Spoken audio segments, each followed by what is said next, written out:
ఎక్కడ కూడా జరగనటువంటి ఇదొక గొప్ప మహత్యం ఇది. అది కేవలం జగన్నాథ రథయాత్రలో మాత్రమే జరిగేటువంటిది. ప్రాంతం యొక్క ముఖ్యులు ఎవరైతే ఉన్నారో వారు ఆహ్వానించడం అనేటువంటిది ఆనవాయితీ.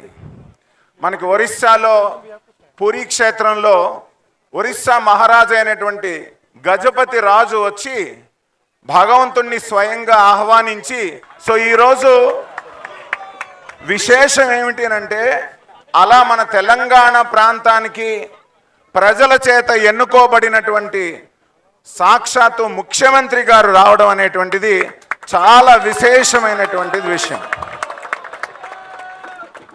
నేను చాలా సంవత్సరాలుగా చూస్తున్నాను, ఎంతోమంది ముఖ్యమంత్రులు వచ్చారు పోయారు, కానీ ఈయన చాలా ప్రత్యేకమని నేను భావిస్తున్నాను.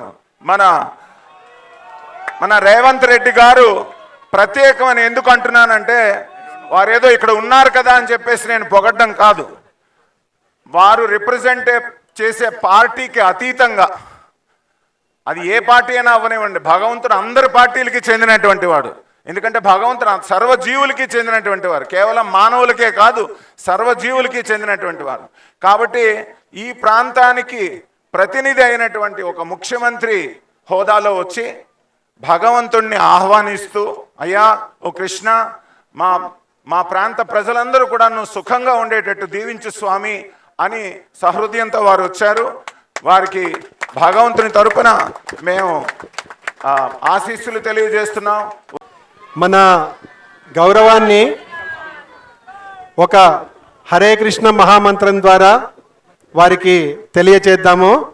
హరే కృష్ణ హరే కృష్ణ కృష్ణ కృష్ణ హరే హరే, హరే రామ రామ రామ హరే హరే.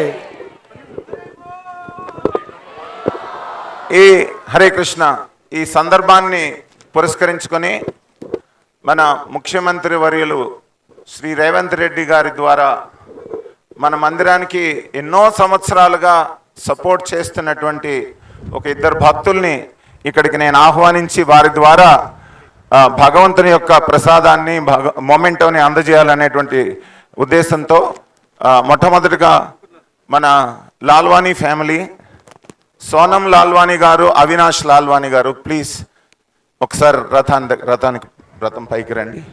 హరే కృష్ణ.